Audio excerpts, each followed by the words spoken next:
كثيرا طيبا مباركا فيه. الحمد لله الذي أنزل السكينة في قلوب المؤمنين ليزدادوا إيمانا مع إيمانهم. أشهد أن لا إله إلا الله وأشهد أن محمدا عبده ورسوله. اللهم صل على محمد وعلى آله وصحبه وسلم وbarik walhamdulillahi rabbil alamin. Segala puji bagi Allah yang terus memberikan kenikmatannya kepada kita, menganugerahkan rezeki kepada kita. Allah yang tidak pernah meninggalkan kita, Allah yang terus menerus mengurusi kita, gitu ya. Rasa diurus nggak sama Allah, Bu? Ya. Oh, ya. Oke. Sampai nggak tidur loh, Allah itu urus kita. Ya, la Allahu la ilaha illa huwal hayyul qayyum la ta'khudhuhu sinatun wa la naum. Allah katakan seperti itu. Tidak ada Tuhan selain Allah, tidak ada Tuhan selain Allah. Artinya kayaknya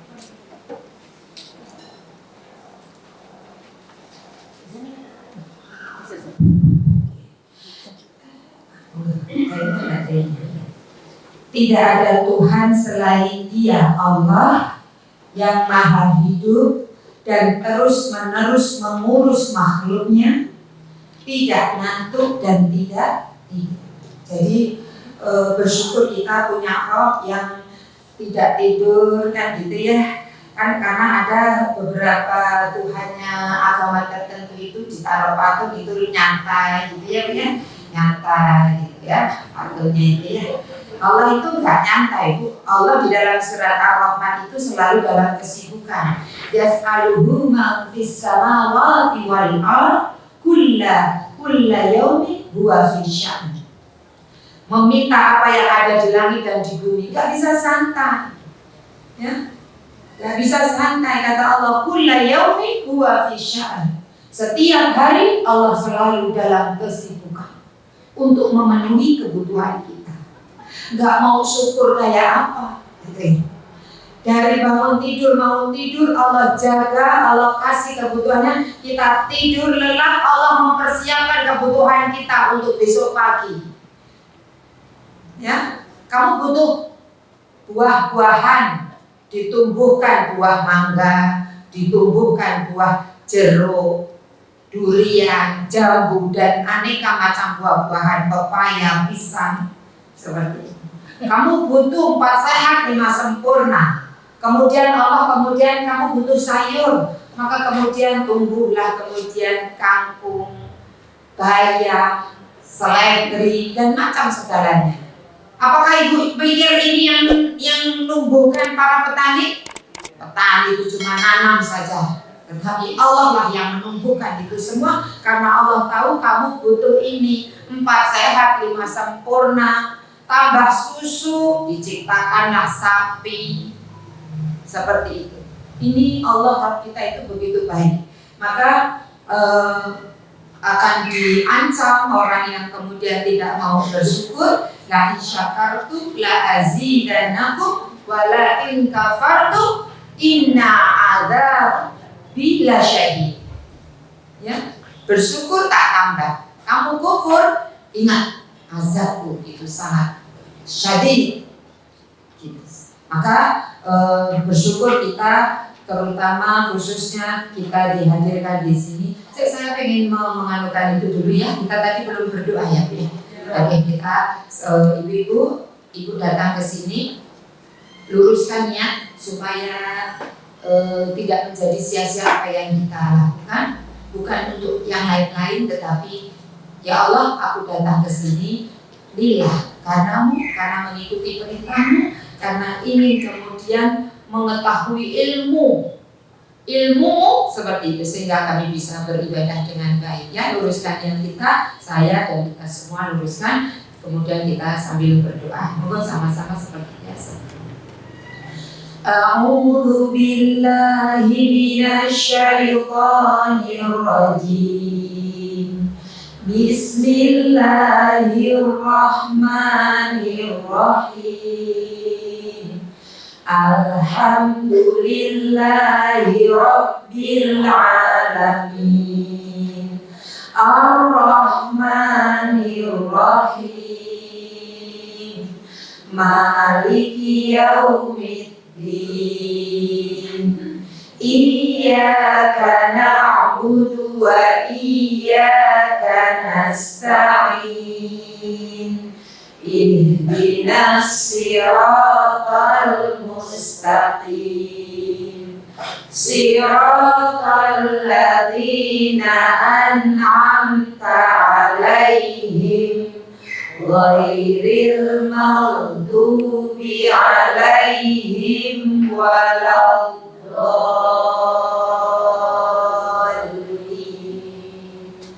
Rabbi shrah li sadri wa yassir li amri wahlul 'uqdatam min lisani yafqahu qawli Rabbi zidni ilma warzuqni fahma Allahumma inna nas'aluka ilman nafi'an wa rizqan thayyiban wa amalan mutaqabbalan. Ya Allah, lapangkan dada-dada kami untuk bisa menerima ilmu-Mu ya Allah, bisa mendapatkan menerima hidayah petunjuk-Mu, bimbingan ya Allah. Ya Allah, mudahkanlah segala urusan kami. Setiap kami memiliki masalah, mudahkan segala urusan kami ya Allah. Berikanlah kami ilmu yang bermanfaat, rezeki yang baik, dan kami bisa beribadah dengan baik kepadamu. Ya Allah, berilah kami ilmu yang bermanfaat, rezeki yang luas dan baik, dan amalan yang diterima oleh-Mu ya Allah. Amin ya rabbal alamin. Ibu-ibu sejenak sebelum saya mulai tentang kita, masih ingat apa materi yang akan saya sampaikan? Apa? Oke, apa itu? Bukan anak kita, bukan suami kita, bukan harta kita, tetapi kau dekat dunia, tetapi tidak di hatiku, seperti itu. Oke, tetapi sebelumnya sejenak ibu pegang tangan sebelahnya erat-erat, yang di luar juga, yang di dalam juga, pegang semuanya, bergandengan tangan.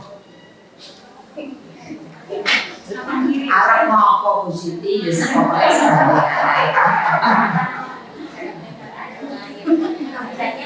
pegang erat-erat. Yang kuat ya. Oke. Kata Imam Asy-Syafi'i, kalau kau berteman dengan orang yang soleh dan baik, pegang, jangan kau tinggal. Coba bilang ke temannya, sahabatku, temanku, kalau kau tidak dapati aku di surga, maka carilah aku di neraka. Ya kalau nggak ada di surga berarti di neraka. Apa renangnya dari buyut?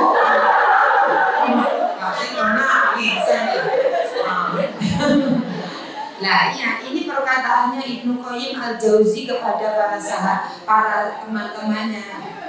Sahabatku, teman-temanku, kelak nanti kalau kemudian kau tidak dapati aku di surga, carilah aku. Itu perkataan Ibnu Qayyim Al-Jauzi. Tapi ternyata hadis Rasulullah, hadis riwayat Muslim ini begitu.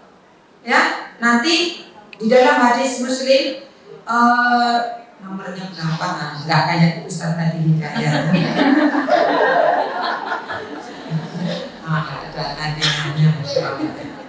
Jadi di dalam hadis Muslim itu Rasulullah itu bercerita bahwa nanti seorang teman itu akan mencari, ya. Jadi kalau salaman itu salaman sing mantep.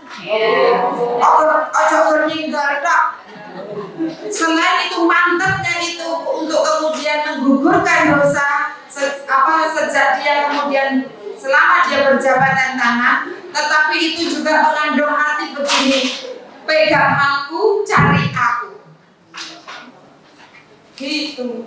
Ojo bersalaman, nempel aja. Sing mantep ya gitu ya. Kuatkan aku saat aku lemah, motivasi aku saat aku terpuruk.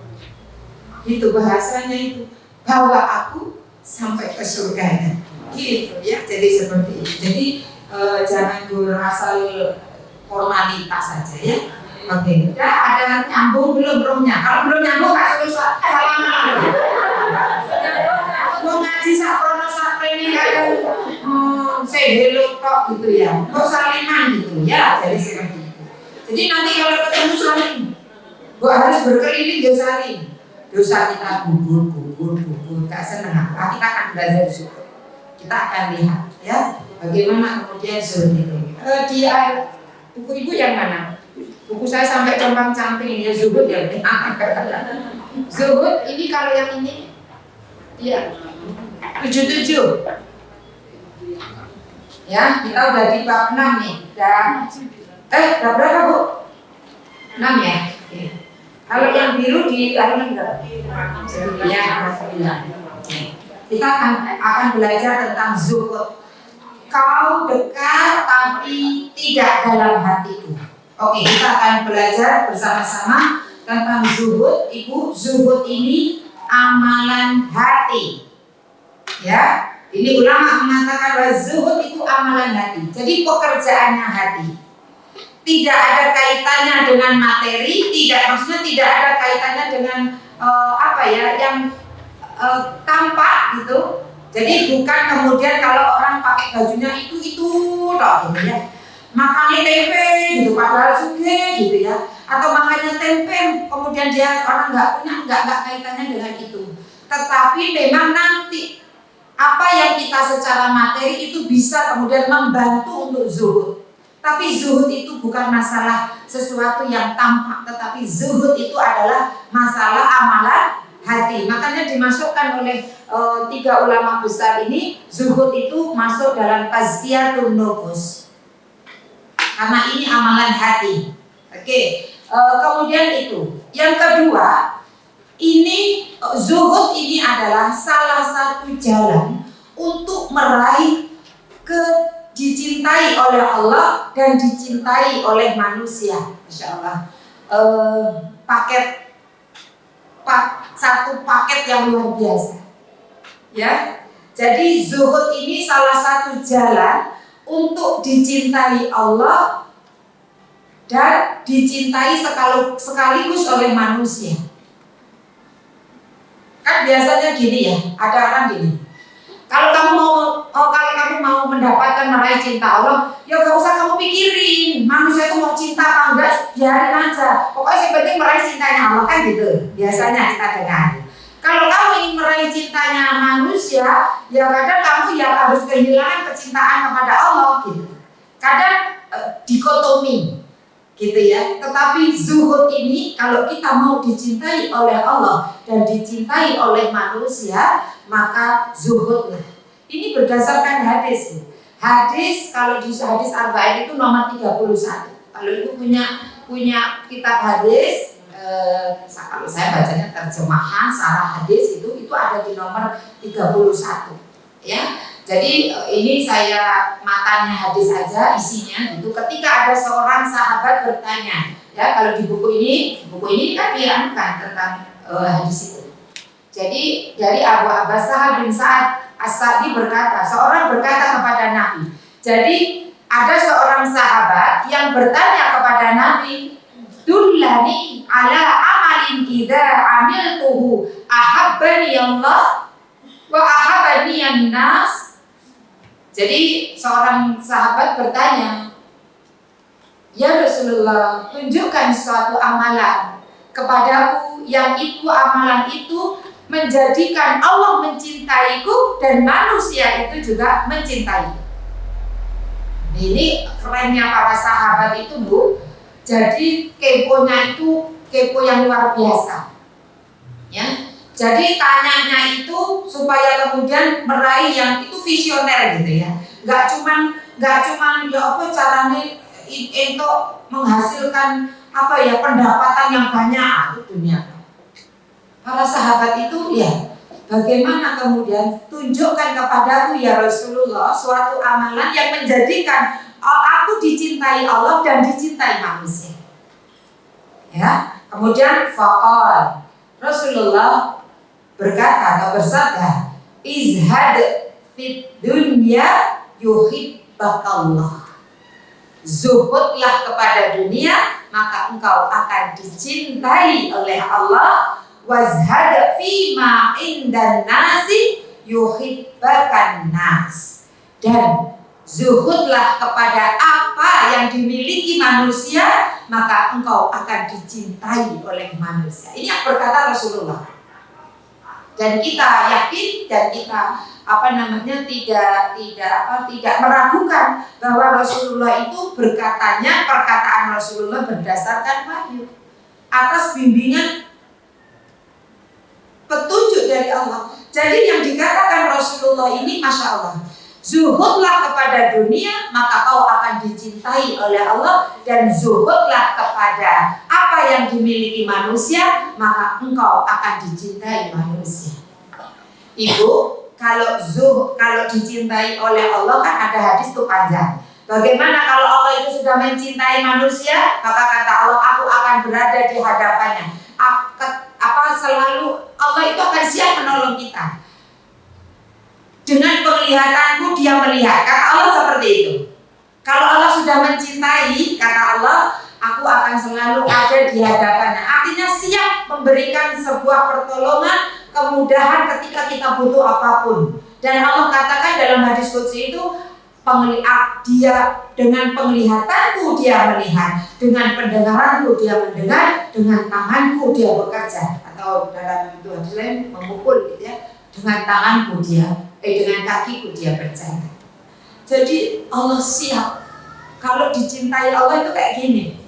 Maka sahabat ini luar biasa, pertanyaannya yang luar biasa, yang mengatakan amalan apa? Dan Rasulullah mengatakan zuhud kepada dunia kalau mau dicintai sama Allah. Zuhud kepada apa yang dimiliki oleh manusia, maka kita akan dicintai manusia. Dua paket komplit. Ya, jadi seperti itu. Maka kita harus tahu dulu zuhud itu apa. Karena jangan-jangan kita punya pemahaman yang salah tentang zuhud. Zuhud itu kalau kemudiannya setiap hari mami itu gitu. Atau orang yang pakaiannya compang-camping gitu. Ya, atau pakaiannya itu aja. Apakah seperti itu? Gitu ya. Nah, zuhud terhadap dunia. Zuhud dulu secara bahasa ya. Zuhud secara bahasa itu artinya itu sedikit. Ya. Zuhud secara bahasa itu artinya sedikit. Atau juga tidak tertarik, gitu ya. Jadi zuhud secara bahasa itu artinya sedikit. Atau ada yang mengartikan para ulama itu tidak tertarik gitu, tidak tertarik. Oke. Jadi kalau zuhud terhadap dunia berarti jadi tidak begitu tertarik dengan dunia atau mengambil sedikit saja dunia itu. Ya, jadi seperti itu. Jadi itu zuhud secara bahasa. Ya, kalau zuhud terhadap apa yang dimiliki manusia, kalau zuhud terhadap dunia itu berarti tidak berlebih-lebihan terhadap dunia sehingga melupakannya dari akhirat. Ini secara gambaran umum.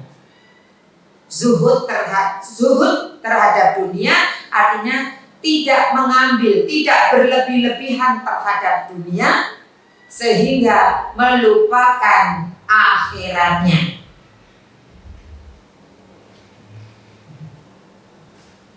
Tapi zuhud terhadap dunia itu bukan berarti tidak peduli dengan akhirat, tidak peduli dengan dunia. Bu, saya tanya jawab ya. Jawab apa? Jawab, jangan ada dusta di antara kita. Ibu pilih yang mana? Saya buat dua pernyataan. Ibu pilih yang mana?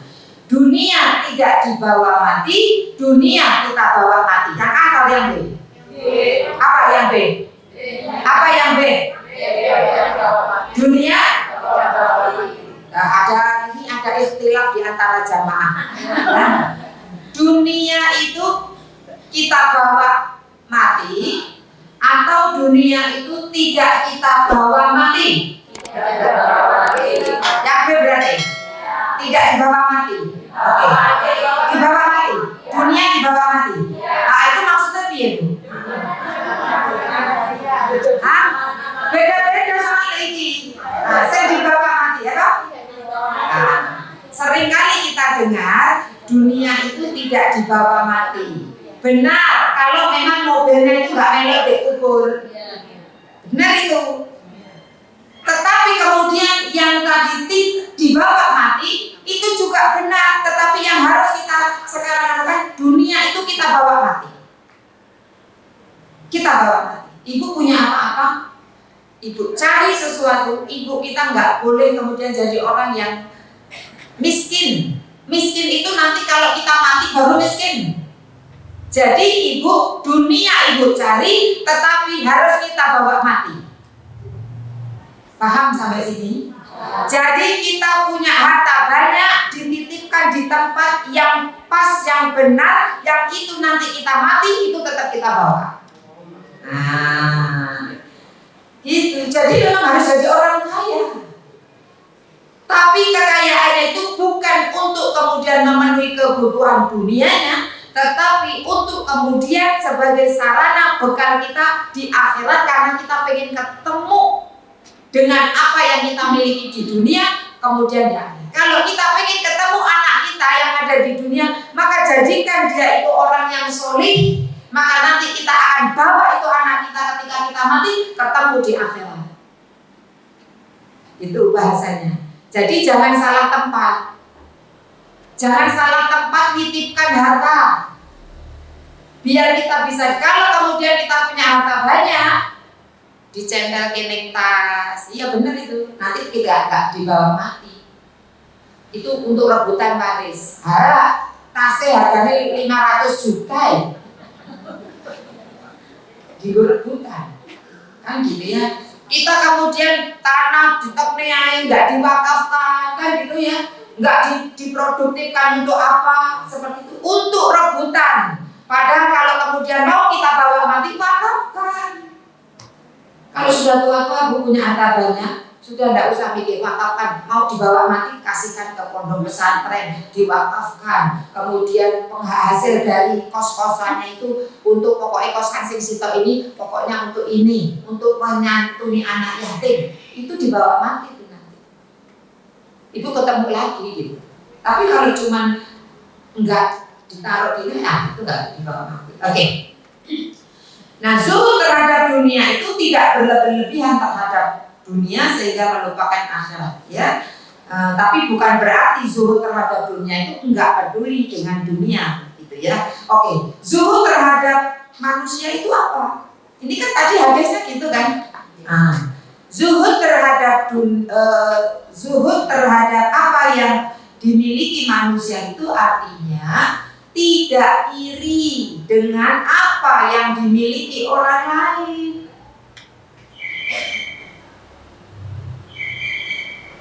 Jadi seperti itu.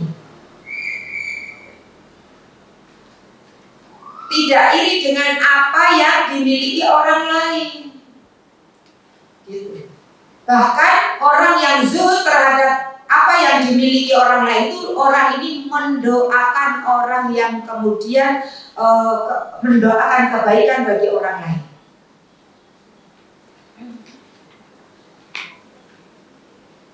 Jadi kita itu tidak berharap dengan apa yang dimiliki orang. Bu, kalau kita itu apa-apa berharap engkau deh aku dapat alah tenang hariku dia nanti ngasih aku gitu. Kita berharap kepada milik orang, lama-lama orang itu senang.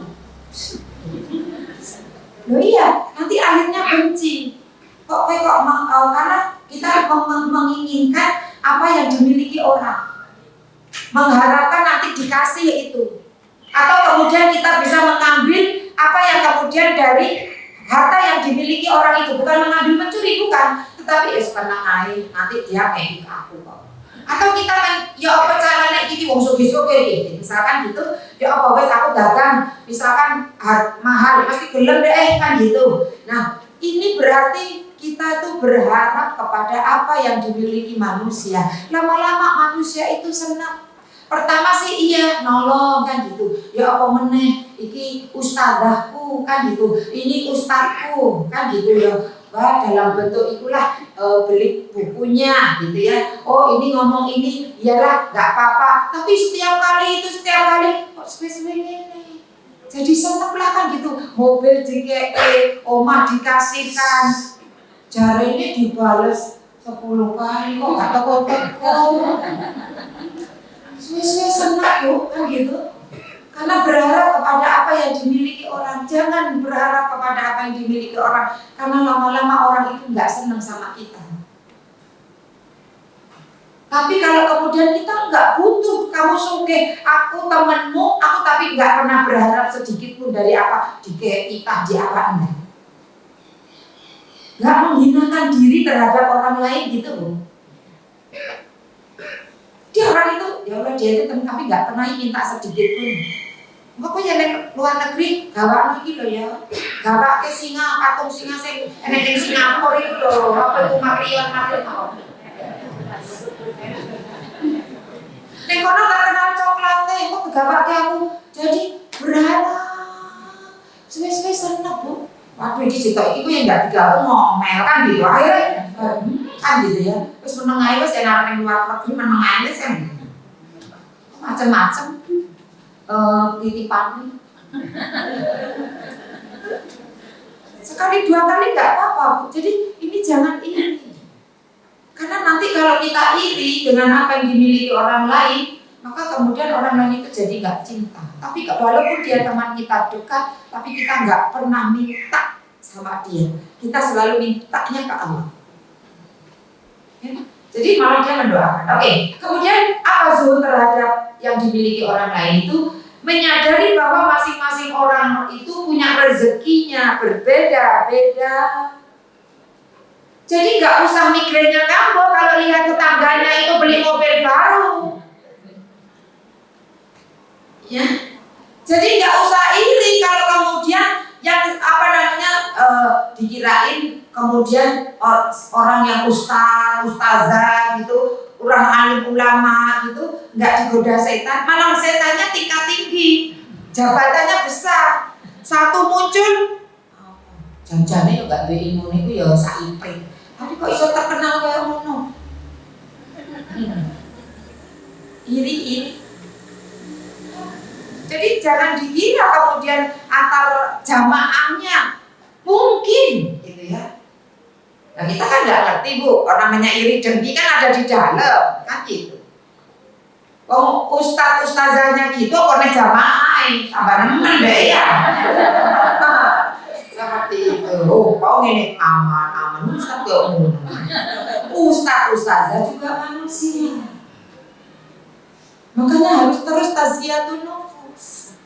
Karena kita nggak mikirin iri, moro-moro iri itu set gitu. Gak pengen dengerin kok dia. Lintasan di luar kemampuan kita. Tapi insya Allah la yukallifullahu nafsan illa wus'aha. Allah itu tidak akan membebani dengan sesuatu yang kita itu nggak sanggup, merosot gitu. Kita nggak merencanakan ini, nggak merencanakan dengki, tetapi bersih tadi. Setan itu ada astagfirullahaladzim kan gitu. rezekinya masing-masing, gak perlu iri. Jadi zuhud kepada yang dimiliki orang itu ya menyadari bahwa masing-masing orang itu punya rezekinya berbeda-beda. Tetangga saya tiap bulan keliling dunia, habis dari Maroko ke Iran, terus kemudian ke Aljazair, ke Mekah bolak-balik. Ya Allah, kok iso ngono ya? Jauh ya. Jangan-jangan ada peliharaan, nah, ini kan gak ngerti usahanya gede. Mau main di kota kan gak bisa digawe pabrik. Pabriknya kan di desa, apa dia gak ngerti. Jangan-jangan di peliharaan, beneran yang dia peliharaan karyawan nih, kan gitu. Untuk pabriknya. Jadi kita itu masing-masing punya rezekinya sendiri-sendiri. Jadi sadari itu. Jadi tidak usah kemudian kita ada maksud untuk kemudian iri, dengki, apapun itu kepada yang dimiliki orang lain. Kemudian nanti kita akan lihat bagaimana para salafus soleh, bagaimana Rasulullah, zuhudnya para sahabat, para tabi'in, zuhudnya itu bagaimana. Di bukunya ada, di buku yang kita bahas ini ya. Kemudian zuhud terhadap apa yang dimiliki manusia itu fokus kepada sikapnya, bukan kepada materinya. Jadi ketika kemudian kita itu lihat teman kita, siapapun sahabat kita, tetangga kita, atau siapapun orang itu punya materi banyak, kita nggak fokus kepada materinya, tetapi kepada sikapnya. Ya Allah, dia itu kaya ya, tetapi sikapnya terhadap apa yang dimilikinya itu biasa saja, sederhana. Ya, jadi kita itu berteman bukan karena dekat-dekat dia itu karena materinya, karena dia pejabat, tetapi sikap dia ini orang soleh, dekat sama dia. Jadi sikapnya terhadap materi itu yang kemudian, oh masya Allah dia sederhana gitu ya, nganggap orang itu enggak yang kamu rendahan gitu, tapi sama orang itu semua baik. Kita dekat, dan kita dekat-dekat dia bukan untuk mendapatkan dari jabatannya supaya kalau kita punya masalah dapat KTP LC gitu. Tanpa wali kota itu konco, gitu. Bukan dekat sama wali kota itu karena itu, bukan karena jabatan, karena hartanya, bukan. Seperti itu. Nah, ini jadi kita fokus kepada sikapnya, bukan kepada materinya. Gitu ya. Kemudian ada juga yang mengatakan jangan minder kepada nikmat lain, nikmat orang lain. Ya. Kalau kita minder gitu ya, minder itu apa bahasanya itu kayak akhirnya kan gitu ya, minder gitu. Terus akhirnya membuat kita panjang angan-angan. Wong nggak mati air jane. Tapi omahe ya Allah kayak cottage mlebu langsung disambut kolam renang. Ya, sebelahnya itu ada kamar yang kemudian kayak ning hotel-hotel kok ning villa-villa ngono. Ih, tapi wajahnya enggak bejaji kan.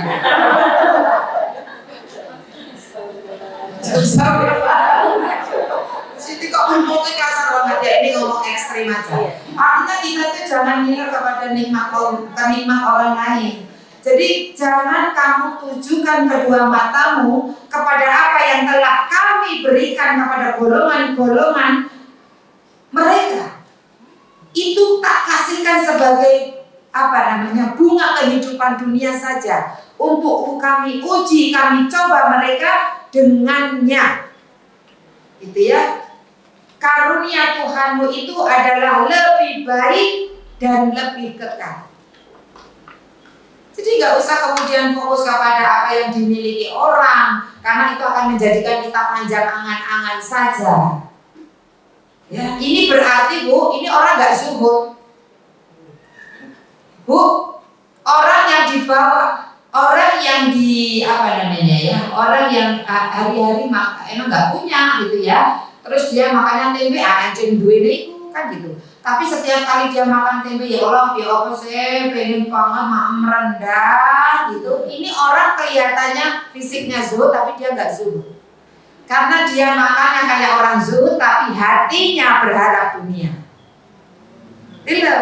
Tapi orang kaya ketika kemudian dia bisa beli apapun seperti itu, tetapi dia menganggap kemudian mengambil sedikit. Ingat tadi, zuhud itu sedikit, tidak begitu tertarik dengan dunia. Maka kemudian yang dikenakannya itu dia yang biasa saja. Seperti itu, maka dia zuhud kepada dunia. Sebetulnya bisa beli gitu ya. Bisa beli apapun, kemudian di mall itu bisa dibeli, sama mall-mallnya itu ya bisa dibeli.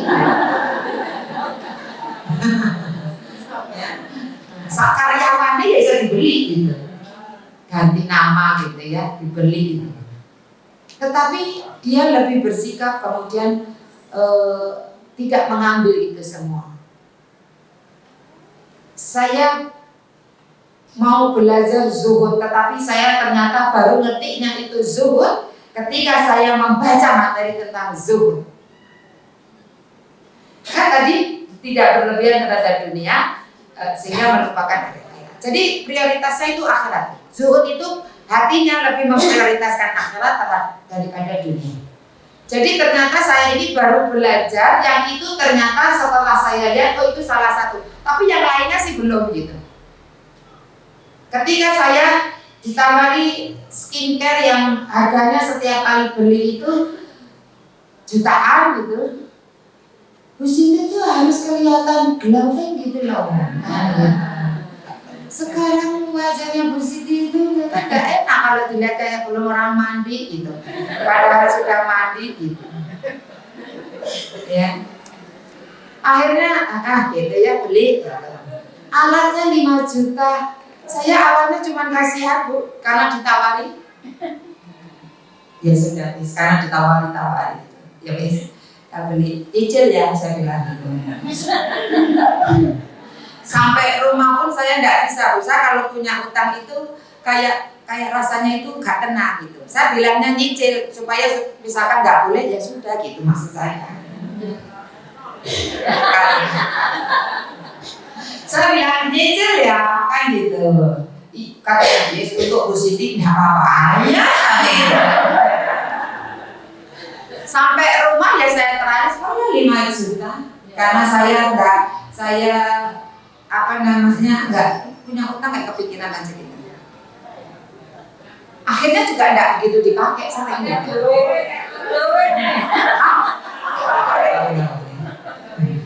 Tapi ternyata Bu, ternyata saya gini mikir-mikir, daripada uang segini untuk skincare gitu, mendingan saya kasih ke pos-pos yang kemudian bisa untuk akhirat saya gitu.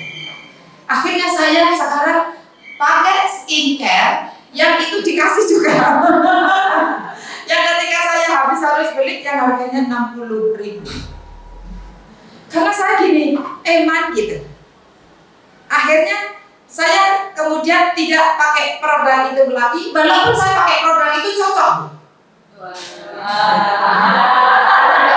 Saya tidak sebutkan, kok Ibu golek ya, bojone saya ngempet gitu ya. Tapi saya sekarang yang pakai 60.000. Nah, kakak dia cerewet juga. Tapi sudahlah, saya pilih ini itu untuk akhirat, yang banyak itu untuk akhirat, yang untuk dunia ngambil yang sedikit saja. Ternyata setelah saya lihat zuhud itu, oh berarti kita masuk ya. Ini, jadi zuhud kepada dunia itu mengambil sedikit, tidak begitu tertarik seperti itu. Ini mah nggak ada apa-apanya Bu, saya cerita itu, saya cuman gini, oh ternyata ini salah satu dari bentuk zuhud gitu. Tapi yang besar-besar ya belum bisa gitu. Ternyata saya lebih banyak belum zuhudnya daripada zuhud terhadap dunia. Ya, nih kita akan lihat definisinya secara menurut para ulama. Kita nanti akan kasih contoh supaya ini banyak sekali pendapatnya, nanti kita dapat yang mana, klik yang mana gitu ya. Jadi kalau tadi secara bahasa itu sedikit, tidak begitu tertarik kepada dunia, berarti kita zuhud terhadap dunia. Oke, berarti kita prioritasnya akhirat, seperti itu. Oke. Definisi menurut Syekhul Islam Ibnu Taimiyah. Ini gurunya Ibnu Qayyim al-Jauzi. Ya.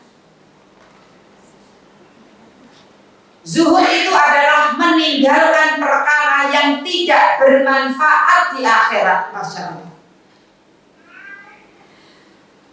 Ini luar biasa. Jadi menurut beliau, zuhud itu adalah meninggalkan perkara yang tidak bermanfaat untuk akhiratnya. Tarkuma la yanfa'u fil akhirah. Meninggalkan, tarku, meninggalkan ma, apa-apa, la yanfa'u, tidak bermanfaat, fil akhirah, untuk akhiratnya, maka inilah yang disebut zuhud.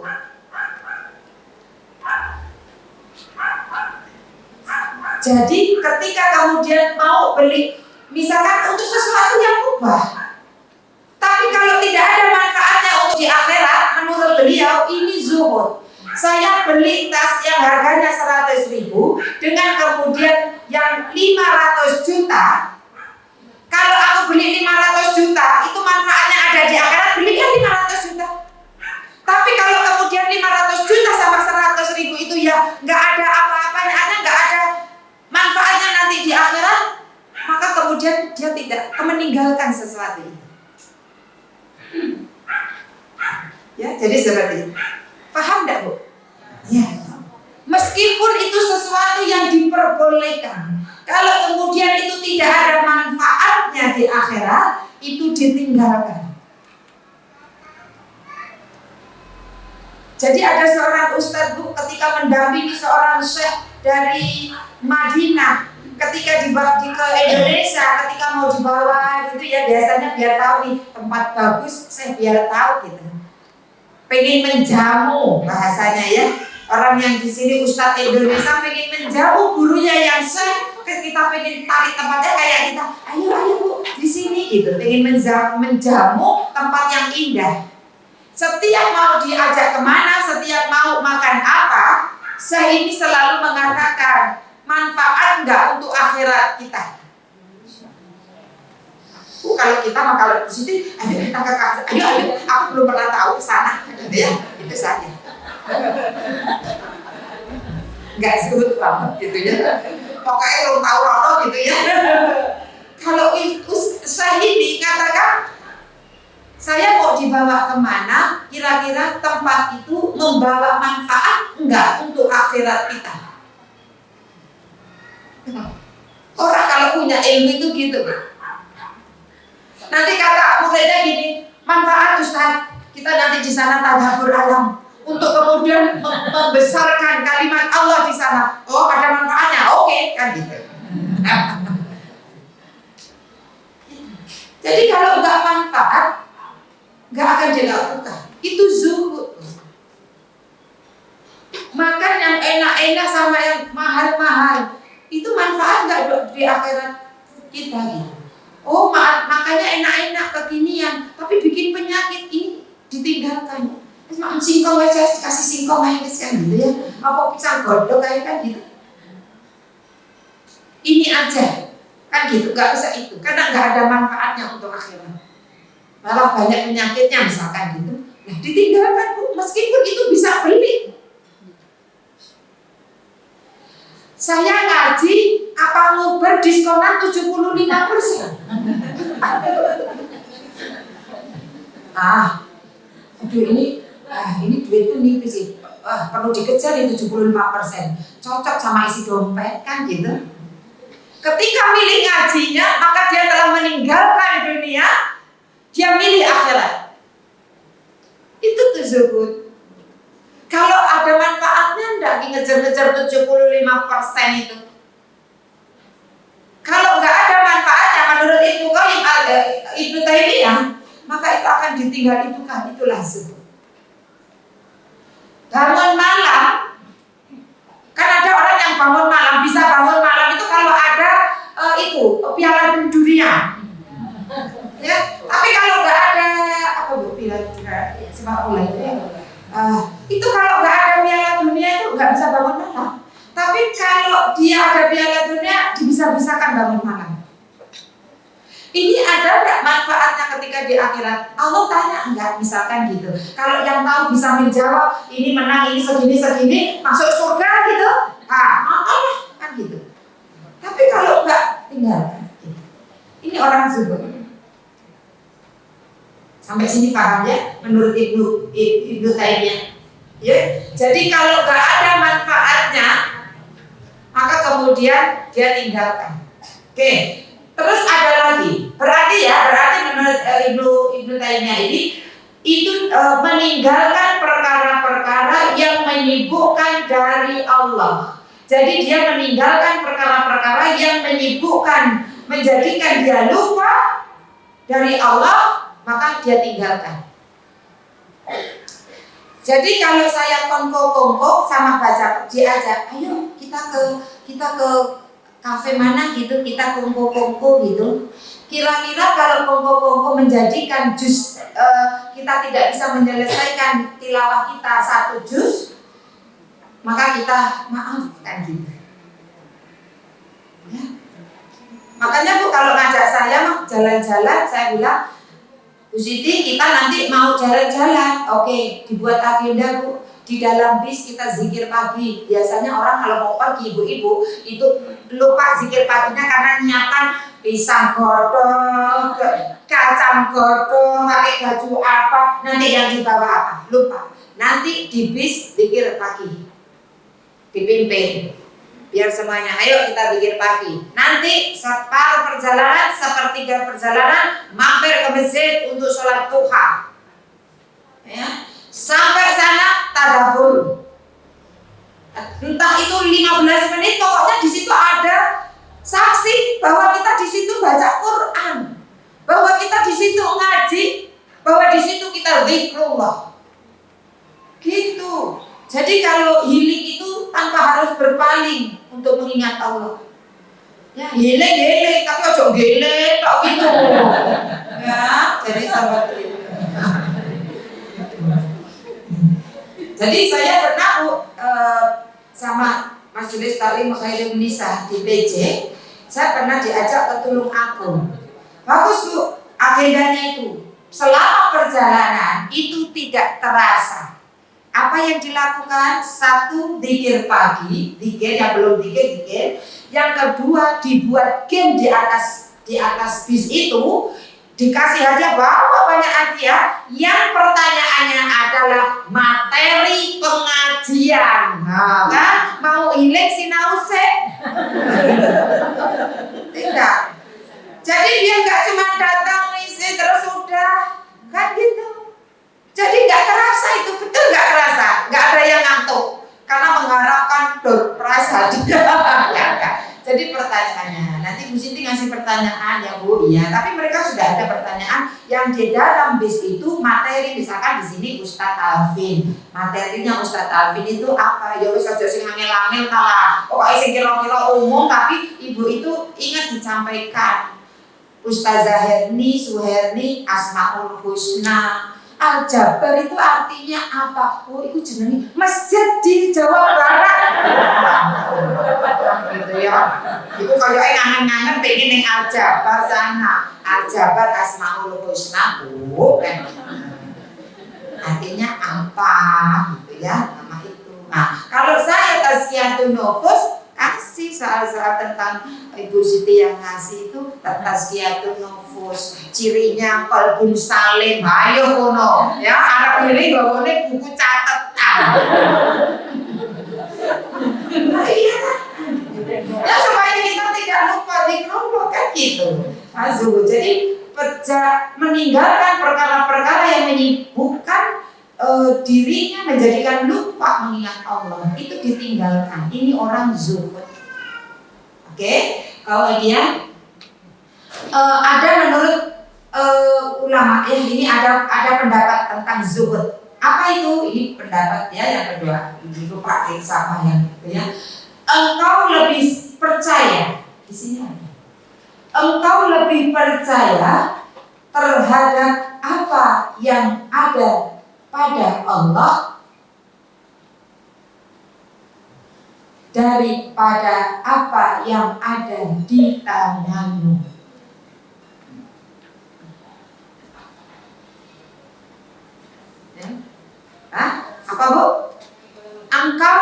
lebih percaya, sikoh, ya, sikoh billah. Engkau lebih percaya, sikoh kepada terhadap apa yang ada pada Allah, di tangan Allah, daripada apa yang ada di tanganmu. Itu contohnya Abu Bakar. Ya Allah. Ketika sedekah, Abu Bakar itu memberikan sedekahnya kepada Rasulullah. Kata Rasulullah, apa yang kau tinggalkan kepada keluargamu? Aku tinggalkan Allah dan Rasulnya. Dia lebih yakin dengan janji Allah. Sedekah itu gak akan ngurangi. Kan kalau kita kan mikir-mikir ya Bu ya. Kita mah percaya sama tangan kita. Kalau 1 juta, bayarannya anak telu. Terus ya apa iki kok makmi kan gitu. Iki aduh gak iso iki nyemplung ke infak. Gak cukup tinggal 1.000 engko mulai saka ngaji arep tuku belanjan tinggo makan besok pagi. Itu berarti kita mau masukkan itu kita percaya kepada yang di tangan kita, tapi tidak percaya kepada apa yang di tangannya Allah. Orang yang zuhud percaya kepada apa yang ada pada Allah daripada apa yang di tangannya. Bu, kalau kita cuma mikir apa yang ada di tangan kita, kalau hari ini kita mikir, Bu, ya Allah, bisa nyekolah ya Allah, padahal orang kalau pasrah kepada Allah, maka dia sedekahnya itu tidak dikala lapang, dikala sempit pun dia sedekah. Karena dia yakin dengan apa yang ada di tangan Allah, pasti ada. Kemudian Allah Maha Kaya. Ada disebutkan Bu, ketika kemudian ada di buku ini, Fudail bin Iyad.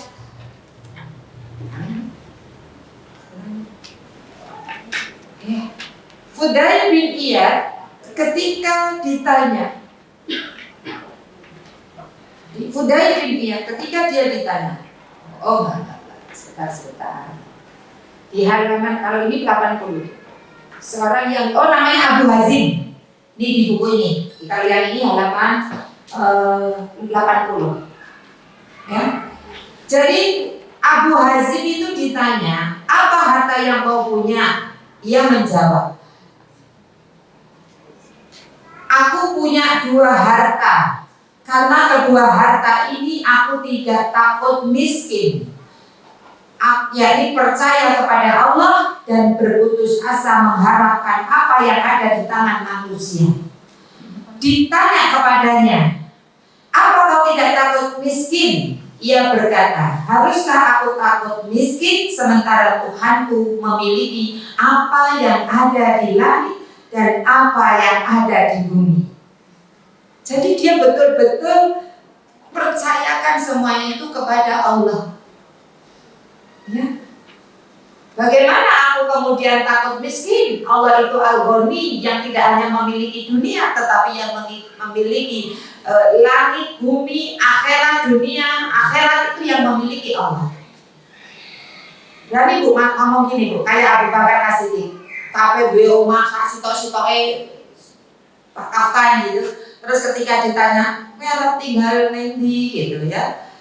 Aku serahkan kepada Allah dan Rasulnya. Bisa begitu. Belum nyampe ame ini gitu. Jadi nggak usah kayak gitu, karena belum nyampe. Nanti anak kita muring-muring. Ya. Suaminya ngedekatkan semuanya, istrinya bilang, "Pulangkan saja." Nanti. Karena apa? Karena belum bisa mendidik istrinya untuk kemudian zuhud. Kok kita sendiri saja belum bisa zuhud? Kan gitu. Kalau Abu Bakar itu sudah zuhud, bisa mendidik anak istrinya zuhud. Ketika dia nggak protes. Ya. Jadi zuhud itu ada yang mengatakan engkau lebih percaya terhadap apa yang ada di tangan Allah daripada apa yang di tanganmu. Jadi anak 10, anak 5, anak 7, pekerjaan kita mungkin secara kasat mata apa sanggup gitu. Tapi ternyata setelah dilakoni bisa nyekolahkan anaknya sampai S1, sampai S2. Meskipun kemudian tidak tampak pada dunianya, tapi bisa nyekolahkan. Pas wayahe bayar pas ono. Nah, kan pas-pasan kan? Nah iya kan, yang paling enak kan pas-pasan, cukup gitu loh Bu. Pas arep mangkat haji cukup gue bayar, gitu. Lo nggak dinikmati, artinya gitu. Emang ibu kalau punya rumah 3, setiap 5 menit pindah-pindah gitu. Jadi kita percayakan dengan apa yang ada di tangan. Ya Allah, bayai iki anak mau bayar sekolah ya Allah. Kita nggak di tangan ini nggak cukup ini, tapi dia orang zuhud itu selalu kemudian sikap percaya kepada apa yang di tangan Allah, meskipun kemudian itu orang kaya, orang miskin, nggak peduli dengan jelegaran luar Bu, zuhud itu. Tetapi dia sadarkan meskipun orang kaya, dia ada rekening banyak, tetapi ya Allah tetap menyadarkannya itu kepada Allah, gitu ya. Orang miskin yang kemudian kategorikan miskin itu nggak punya, fakir gitu, ketika ya Allah ini bayar sekolah, aku hanya percaya, aku bertawakal kepadamu ya Allah karena ini menjadi kewajibanku. Ada moro-moro ada aja orang yang ngasih kan gitu ya, seperti itu. Ini kemudian ada lagi zuhud itu apa ya, ini yang kedua ya. Yang ketiga, orang zuhud itu adalah orang yang pahala itu lebih diharapkan daripada musibah yang menimpanya. Jadi dia lebih berharap pahala meskipun nanti dia dapat musibah, ya, daripada dia nggak dapat musibah tapi nggak dapat pahala, gitu. Jadi pahala itu lebih diinginkannya daripada musibah. Nanti dijelaskan. Karena kalau cuma gini aja kadang kita masih bingung gitu loh. Ya. Jadi orang zuhud itu dia lebih memilih pahala daripada kemudian kamu nggak dapat pahala, kamu nggak daripada musibah, kamu nggak dapat musibah, tapi kamu nggak dapat pahala. Kalau orang zuhud, aku dapat pahala meskipun harus ada musibah, gitu. Itu orang zuhud. Nah, ini dicontohkan banyak lah ya Bu ya. Zuhudnya seorang sahabat Sa'ad bin Abi Waqqas, Sa'ad bin Waqqas. Ya. Sa'ad bin Waqqas itu didoakan oleh Rasulullah, doanya itu selalu makbul. Karena Rasulullah itu mendoakan Sa'ad, ya Allah, semoga apa yang setiap saat itu Sa'ad bin Waqqas itu berdoa kabul.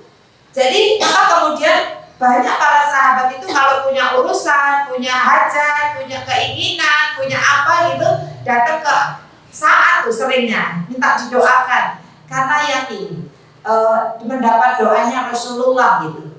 Tetapi Bu, Sa'ad bin Waqqas saat kemudian dia sakit yang lama, dia tidak berdoa untuk kesembuhan. Tetapi Sa'ad bin Waqqas ketika dia sakit sampai kemudian kalau tidak disalah ya, matanya sampai buta, dia tidak berdoa. Bahkan dia mengatakan keridoanku kepada Allah atas takdir yang Allah tetapkan atasku itu lebih aku sukai daripada kemudian aku keinginanmu pengen melihat gitu. Jadi orang-orang zuhud ini ya, menurut pendapat ini loh ya, menurut pendapat pahala lebih diharapkan daripada musibah yang menimpanya. Ada juga, jadi pahala ini artinya apa Bu? Akhirat kan? Ya kan? Iya, pahala itu akhirat. Seperti itu. Kesembuhan itu di dunia. Gitu. Jadi orang zuhud itu gitu. Ada juga orang yang perempuan yang penyakit ayam, epilepsi, ya kan? Ketika dia kambuh, maka kemudian auratnya terbuka kemana-mana. Terus bila mengatakan, ya Rasulullah, tolong doakan aku sembuh. Karena aku kalau lagi kumat kumat, kambuh, menyerang itu epilepsinya, itu aku kayak buka, nggak sadar loh, kebuka auratku. Tolong ya Rasulullah, doakan aku sembuh dari penyakitku ini. Lalu Nabi memberikan dua pilihan. Kamu bersabar, kamu akan dapat surga. Tapi kalau kamu mau milih kemudian disembuhkan, tak doakan sembuh. Apa yang dipilih oleh perempuan ini? Minta surga. Tapi kemudian begini perempuan ini, ya Rasulullah, aku pilih bersabar dan ingin mendapatkan surga. Tapi ya Rasulullah, tolong doakan ketika aku kambuh, auratku tidak tampak oleh orang lain. Jadi nggak dikasih sembuh, dia milih tetap penyakitnya ada, tetapi dia pilih surga. Artinya dia pilih bersabar dengan musibah itu. Ini orang zuhud, kalau menurut pendapat ini. Ya. Kemudian ada lagi orang yang sahabat ketika mendengar hadis, jangan kau cela demam, karena ketika demam itu bisa menggugurkan dosa. Tahu, ada seorang sahabat yang minta, kemudian ya Allah kasih aku demam. Karena apa? Padahal demam ini kan sakit ya Bu ya, musibah kan. Tapi dia minta itu karena apa? Karena orientasinya itu dosanya gugur, pahalanya itu didapat, rahmat ampunan Allah itu dapat. Itu yang dipilih meskipun harus kemudian demam. Maka kemudian ada seorang sahabat begitu. Kalau kita kan nggak berani kan minta demam gitu ya. Ini selama hidupnya Bu, ketika malam itu sahabat ini demam karena dia minta. Saya lupa namanya gitu ya. Kemudian ada juga Imran bin Husain, seorang sahabat juga. Ketika kemudian tangan kakinya tidak bisa berfungsi, ada yang mengatakan nggak punya tangan, nggak punya kaki gitu ya. Ketika kemudian sahabat yang lain datang dengan sedih melihat menangis gitu ya, tapi Imran bin Husain ini mengatakan, kenapa kalian bersedih? Aku lebih senang dengan takdir Allah ini daripada dengan keinginanku sendiri. Jadi dia lebih menginginkan kemudian dia dengan takdir Allah itu ingin mendapatkan pahala dari apa yang kemudian dialaminya itu, daripada kemudian kesembuhannya, kemudian tangan dan kakinya bisa berfungsi. Ini, jadi zuhud itu ketika dia lebih mengharapkan pahala daripada musibah. Jadi makanya orang zuhud itu tidak pernah kemudian menghadapi musibah itu, dia kacamatanya itu bukan kacamata dunia, tapi kacamatanya itu akhirat. Gitu. Jadi walaupun musibahnya kayak besarnya kayak apa, bersyukur. Didiagnosa di usia 50 dapat kanker, maka dia bisa mengatakan begini, alhamdulillah ya Allah, selama 50 tahun, jadi selama 49 tahun kau sehatkan aku, dan mulai hari ini insya Allah aku tidak diazab untuk kemudian misalkan dia kena kanker apa gitu, malah di situ ada pahala. Jadi karena prioritasnya itu akhirat. Kalau hari ini ibu-ibu yang usianya 50 tahun ke atas mulai ada sendi lututnya, minyaknya kurang gitu ya, seperti itu, kemudian mulai ada apa penyakit-penyakit yang berkurang, jantung misalkan, paru-paru, maka orang yang zuhud itu akan mengatakan begini, alhamdulillah ya Allah, terima kasih ya Allah, selama sejak kecil, remaja, dewasa Engkau sehatkan, dan sekarang Engkau berikan ini, baru kali ini di usia segini Engkau berikan. Atau ketika dibutakan matanya, ya Allah, alhamdulillah sejak saat ini bebaslah hisab mataku nanti di akhirat. Gitu, jadi seperti itu. Ketika kakinya nggak bisa jalan, ya Allah terima kasih ya Allah, mulai saat ini hisab kakiku tidak akan dihisab lagi. Jadi orang kalau orientasinya akhirat itu enak. maka ini akan dicintai Allah. Karena kita apa? Karena kita itu nerima dengan semua takdir Allah gitu. Jadi prioritasnya itu akhirat. Oke. Kemudian ada juga yang mengatakan sama saja di hatimu antara orang yang memujimu atau orang yang mencelamu. Jika engkau dalam kebenaran, maka inilah zuhud. Jadi ulama itu banyak menyampaikan tentang ekspresi pendapatnya tentang zuhud itu macam-macam. Karena memang luar biasa meraih cintanya Allah dengan zuhud itu. Jadi enggak peduli kamu dicaci atau dipuji, enggak ada bedanya. Kalau dipuji ngembang gitu ya, kalau dicaci mengkerut gitu ya. Kalau dipuji kemudian kayak serasa terbang gitu ya. Kalau dicaci tumbang. Kata seorang ulama, orang yang zuhud itu sama saja bagi hatinya. Hatimu loh ya. Jadi kamu dipuji atau kamu dicela, saat kau di atas kebenaran, maka tidak ada bedanya orang muji atau orang nyaci. Biasa aja hatinya. Kalau dicaci terus, memang orang yang nggak tahu, nggak punya ilmu, nggak tahu ngaji ya kayak gitu itu nyalakan orang lain. Artinya gitu, berarti kita masih nggak senang dicela. Jadi hatinya berubah. Itu bahasa ikhlas loh. Ya, jadi seperti itu. Nah, jadi yang kita lakukan sesuatu yang kita lakukan. Jadi satu lagi tentang pendapatnya Imam Al-Ghazali. Imam Al-Ghazali ini juga pakar hati ya, yang menulis buku ini juga. Ini ada Ibnu Qayyim, ada Imam Al-Ghazali. Karena memang beliau-beliau ini memang pakar tazkiyatun nufus gitu ya. Kalau orang bilang tuh tasawuf sufi gitu, orang-orang sufi gitu ya, yang akhirat gitu. Nah, ini Imam Al-Ghazali ya. Imam Al-Ghazali mengatakan begini, zuhud itu adalah segala ungkapan yang menunjukkan sikap menghindar dari sesuatu untuk meraih yang lebih baik daripada itu. Segala ungkapan lah, apa saja ungkapan yang kemudian menunjukkan sikap menghindari dari sesuatu untuk meraih yang lebih baik daripada itu. Nanti dibahas sesuatu itu apa. Ini menurut Imam Al-Ghazali. Ya, ungkapan yang menunjukkan sikap menghindari dari sesuatu untuk meraih yang lebih baik dari itu. Bu, saya tanya, dunia sama akhirat itu lebih baik mana?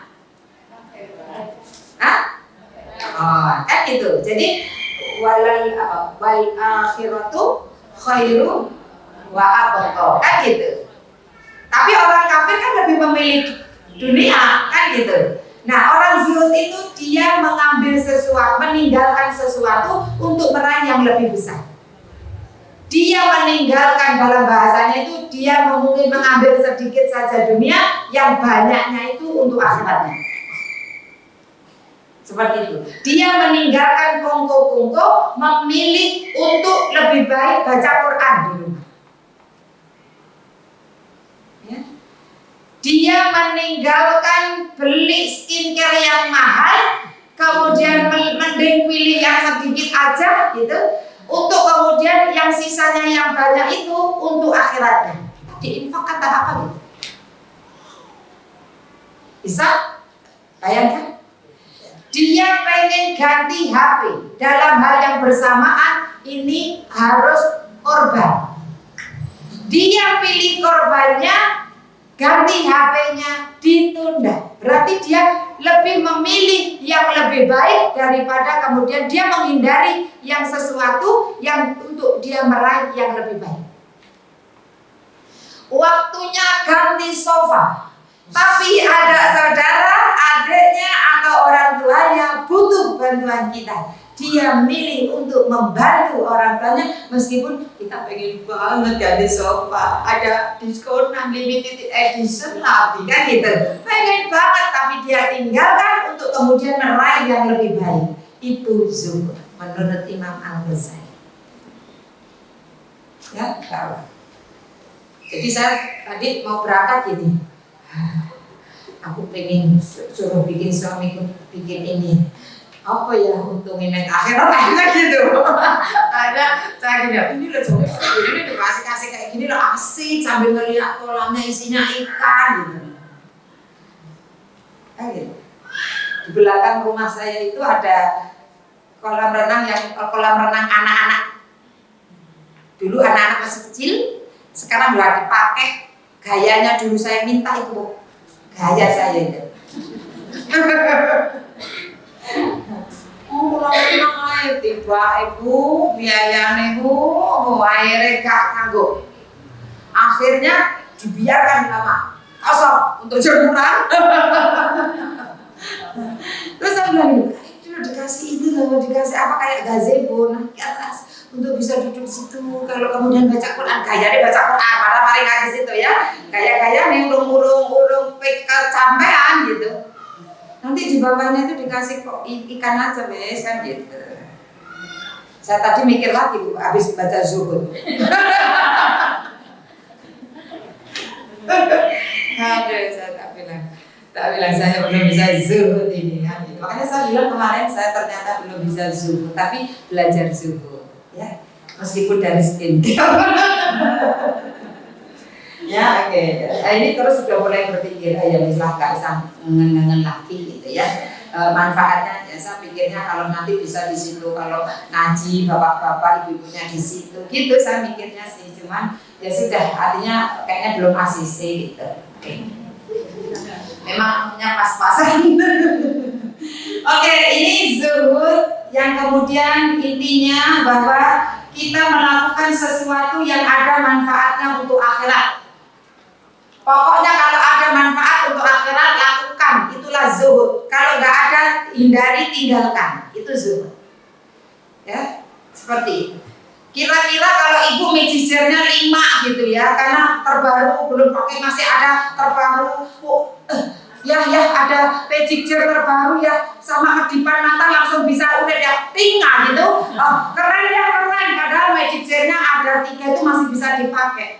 Itu kira-kira manfaat nggak ini untuk akhirat? Nah gitu, kalau nggak manfaat nggak usah beli lagi. Ibu kalau sudah ada jilbabnya itu 2 lemari gitu ya, mau mikir mau beli jilbab kira-kira manfaat enggak? Gitu. Orang yang berilmu itu luar biasa Bu. Kemarin saya kayaknya sampaikan ya, Imam Ahmad bin Hanbal, salah satu yang memiliki mazhab Imam Ahmad bin Hanbal. Itu kan ada yang bermazhab ya, dengar nggak Imam Ahmad? Hadis riwayat Ahmad gitu ya, Imam Ahmad itu. Beliau itu ketika kemudian sakit mengerang Bu, dan ini sesuatu yang nggak dosa, namanya sakit tuh. Nah kita mah apalagi ya ngerangnya tambah dibanter-banter nih ya jadi ngerti apa jadi sakit gitu. Imam Ahmad itu ngerang saat sakit karena begitu sakitnya ngerang. Gitu. Sahabatnya Imam Ahmad nggak dikenal Bu, artinya sahabatnya.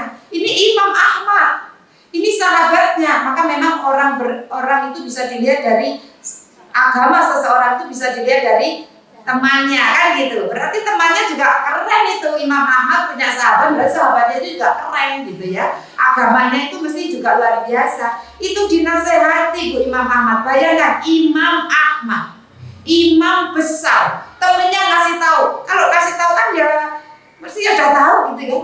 Tapi Imam Ahmad ini tidak pernah kemudian berhenti mendengarkan nasihat. Dinasehati Imam Ahmad. Pak Pati kan gitu ya, misalkan temennya kita Pati kan gitu misalkan, atau misalkan Siti kan gitu ya. Ini kayak Ahmad kan gitu. Aku khawatir eranganmu itu nanti akan dihisab di akhirat. Diingatkan begitu Bu Imam Ahmad.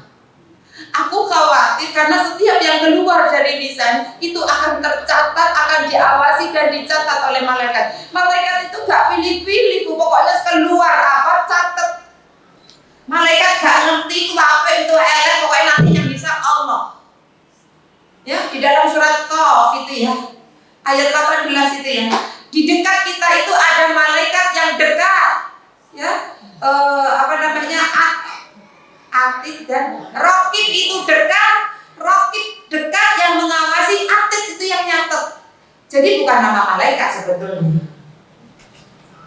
Pokoknya keluar apa, melakukan apa, catat. Malaikat itu gak peduli. Pokoknya catat. Nanti Allah yang akan mengklasifikasikan. Sahabatnya Imam Ahmad ini mengatakan, aku khawatir ramanmu itu nanti dihisab. Keluar tuh, gitu ya. Keluar catat, dihisab. Sejak saat itu Imam Ahmad ketika sakit tidak pernah mengerang. Dia bahkan menggigit bibirnya supaya tidak keluar erangan itu. Bahkan kemudian mengambil kain untuk kemudian dia gigit supaya tidak keluar erangan itu dari mulutnya. Orang kalau berilmu itu tambah semakin takut. Innama yakhshallahu min ibadihi ulama. Orang yang punya rasa takut di antara hamba-hambaku itu orang yang punya ilmu. Ya, Masya Allah. Jadi kalau orang semakin punya ilmu, Bu, mendengarkan nasihat itu semakin iya ya gitu. Dan ini memang ternyata ada benang merah tuh. Cirinya orang penduduk surga itu kata Ali bin Abi Thalib, dia tidak pernah bosan telinganya mendengar nasihat. Gak pernah bosan datang ke pengajian untuk mendengarkan ilmu, mendengarkan tausiah. Itu ciri penduduk surga kata Ali bin Abi Thalib. Orang penduduk surga yang saat ini sedang berjalan-jalan di muka bumi, salah satunya cirinya itu dia tidak pernah bosan mendengar nasihat. Dan ibu tahu penyesalan orang ahli neraka? Saat di surat Al-Mulk, takadu tamayyazu minal ghaib. Lanjutannya apa? Kullama ulqiya fiha sami'u laha. Ulama itu penyesalan orang yang dimasukkan, dilemparkan, ulqiya fiha, dimasukkan ke dalam, dilemparkan ke dalam neraka. Mereka mengatakan seandainya dia mengatakan gini, kalau nggak gitu. Mereka mengatakan artinya itu seandainya, sekiranya aku dulu di dunia itu mendengarkan peringatan, mendengarkan nasihat, maka aku nggak akan masuk di neraka sakit. Jadi salah satu penyesalan orang yang dimasukkan ke dalam neraka itu dulu di dunianya dia tidak mau mendengarkan nasihat, tidak mau mendengarkan ilmu, tidak mau mendengarkan peringatan. Itu penyesalan. Maka jangan sampai kita menyesal di akhirat karena tidak ada guna saat menyesal di akhirat. Itu penyesalan, salah satu penyesalan orang-orang yang dimasukkan ke dalam neraka. Ya, tadabbur pagi setiap Kamis pagi saya itu kemarin tadabbur Al-Mulk, sekarang sedang Al-Mulk itu 1 sampai kemarin 11. Itu luar biasa, kita baca itu nangis. Ya Allah, dilemparkan, dihinakan kan gitu udah. Saya kalau pagi-pagi itu kan masih posisinya itu ya terus yang dibahas ada salah satu jamaah itu tinggal sudah 20 tahun, punya suami orang Australia. Beliau mengikuti setiap tadabbur pagi itu. Katanya kita butuh dan senang dapat bisa mendengarkan ini. Dia kemarin WA lagi gitu. Ya saya lucu aja gitu. Ya Allah, kan gitu ya, semakin tahu kita semakin ya Allah, tidak terasa mata ini mengalir gitu, takut neraka. Bu, pengajian Bu Siti itu saya kasih title gitu, judul ya gitu ya, nggak tahu ya, saya itu bahasa Inggris ya rada-rada gak pakai pinter, jadi gitu ya. Kita kasih titlenya pengajian itu namanya pengajian terenyuh. Saya yang guyu-guyu ya gitu saya itu ya, katanya mesti kemudian secara tidak sadar mengalir air mata. Karena saya memang basicnya itu arahnya tadabbur itu ke tazkiyatun nufus. Jadi saya terus akhirnya nggak sadar ya berarti sambil gitu. Jadi ya jadi cengeng pisang kan gitu ya. Jadi akhirnya beliaunya sering gitu, sering WA gitu. Terima kasih kadang sering WA. Dia di sana dapat suami orang sana sudah 20-an tahun lebih tinggal di sana di sebuah desa namanya gitu. Dia beliau cerita gitu. Jadi seperti itu. Maka jadi orang yang tahu itu kayak Imam Ahmad ini seperti itu, dikasih nasihat, nggak bilang gini. Kita kan kalau dikasih tahu, alah kok ngerti apa, ngerti aku tahu kan gitu, nggak tahu itu merasa sakit tuh kan gitu. Nah kita kan senangnya bantah, mama jangan sedih, anjani sakit itu di sini tahu apa kita kasih ngerti apa kan gitu. Nah, kadang kita kan kadang pengennya ya kayak gitu aja gitu, tapi Imam Ahmad itu Masya Allah ya. Nah ini Bu, jadi intinya bahwa kalau enggak itu manfaat untuk akhirat kita. Ini Imam Ahmad ini menunjukkan zuhudnya, kelas zuhud ya. Ketika mendengar terus aku takut loh peranganmu nanti dihisap, dihisap di akhirat. Saat itu nggak pernah marah lagi ketika merasakan sakit yang luar biasa. Ini ya. Jadi orang ulama itu luar biasa. Ya. Ini jam berapa? Oh iya masih. Iya masih. Ini kata Hasan Al Basri. Ya, ini Hasan Al Basri bentuk Bapak Hasan Al Basri dulu zuhudnya. Ini sudah pendapat sudah ya. Gimana? Apa Bu? Oh enggak. Ini bagaimana sikap zuhudnya Rasulullah gitu ya. Ini nanti zuhudnya Hasan Al Basri kok bisa zuhud itu apa gitu ya. Nah ini Rasulullah dulu. Zuhudnya Rasulullah itu Bu. Zuhudnya Rasulullah itu kita lihat dari dalam rumah tangga Rasulullah itu pernah 1 bulan itu hanya makan kurma dan air. Ya. Itu zuhudnya Rasulullah. Padahal Rasulullah itu kalau tinggal minta kasih gitu. Ya. Bahasanya minta sama Allah kasih gitu. Jadi ini zuhudnya Rasulullah itu pernah 1 bulan Bu. Dapurnya itu gak ngepul. Minumnya, makannya itu kurma dan air. Ya, Insya Allah. Artinya Rasulullah itu gak begitu mempedulikan dunia asal bisa kemudian tulang punggungnya untuk bisa ibadah sudah cukup gitu. Ya, gitu. Terus kemudian pernah alas tidur Rasulullah itu terbuat dari kulit dan diisi dengan ijuk. Ya. Bahkan Umar bin Khattab itu melihat Rasulullah tidur terus membekas pipinya, punggungnya itu nangis. Ya Rasulullah, engkau itu utusan Allah, Nabiullah. Kamu keciptaannya Allah. Tapi kamu engkau tidur sampai bangun tidur bekas gitu ya, bekas gitu ya. Itu raja-raja Persia itu dia tidur di kasur-kasur empuk gitu. Apa kata Nabi? Apa urusanku dengan dunia? Apa urusanku dengan dunia? Seperti itu. Jadi artinya itu Rasulullah itu kalau mau zuhud itu ya seperti itu. Nanti ada bagaimana cara zuhud, cuman kayaknya nggak hari ini. Karena berbicara bab zuhud itu kayaknya perlu 2 kali atau 3 kali. Mudah-mudahan 2 kali cukup. Jadi Nabi mengatakan apa urusan kita dengan dunia umat? Mereka hanya menikmati dunia, kita akhirat yang Rasulullah prioritaskan itu. Ya, jadi alas tidur Rasulullah itu terbuat dari kulit diisi dengan ijuk. Ada yang di sini yang dari kulit diisi dengan ijuk. Ngono wae saya sambar toh. Ya kempes lah kan gitu ya. Ya jadi seperti itu saya teringat itu Bu, ketika kamar saya itu hujan bocor itu. Saya bilang, bocor. Padahal di ruangan yang lain tidak bocor. Masih nyaman, saya nguruk-nguruk suami saya. Lu bocor kan nggak nyaman gitu ya. Karena bocor sebenarnya bocornya setitik gitu. Rambut. Padahal di ruangan-ruangan yang lain itu enggak bocor.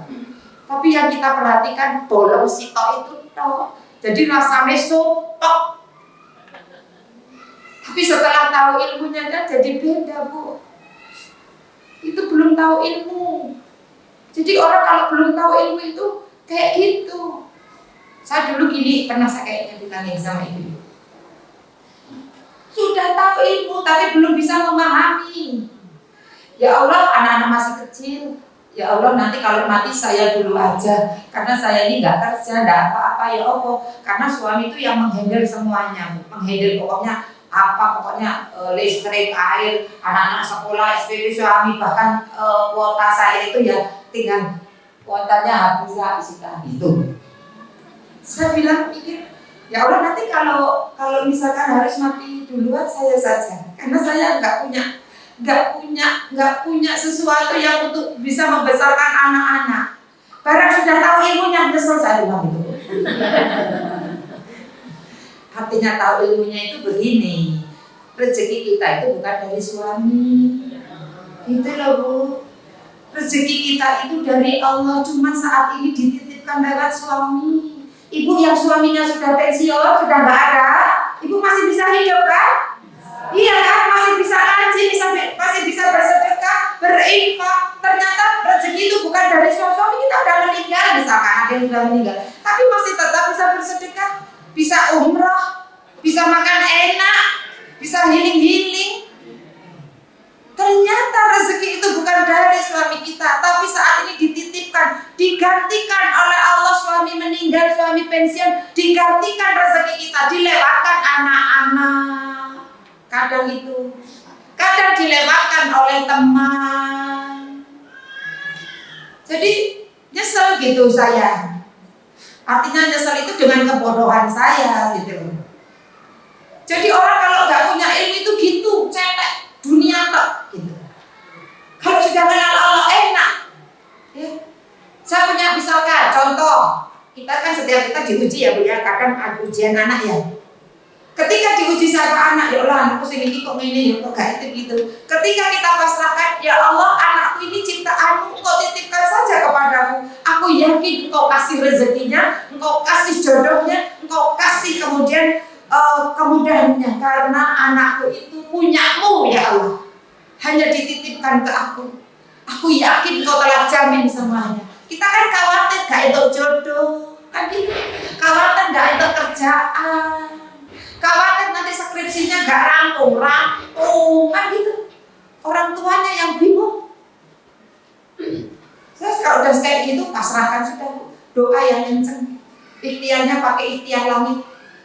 Sedekah sepekan, ya Allah mudahkan urusan anakku, ya Allah buat skripsi, mudahkan urusan anakku, ya Allah cari kerjaan, mudahkan urusan anakku, ya Allah menghafal Qur'annya. Gitu. Kalau sudah kayak gitu tenang sudah Bu.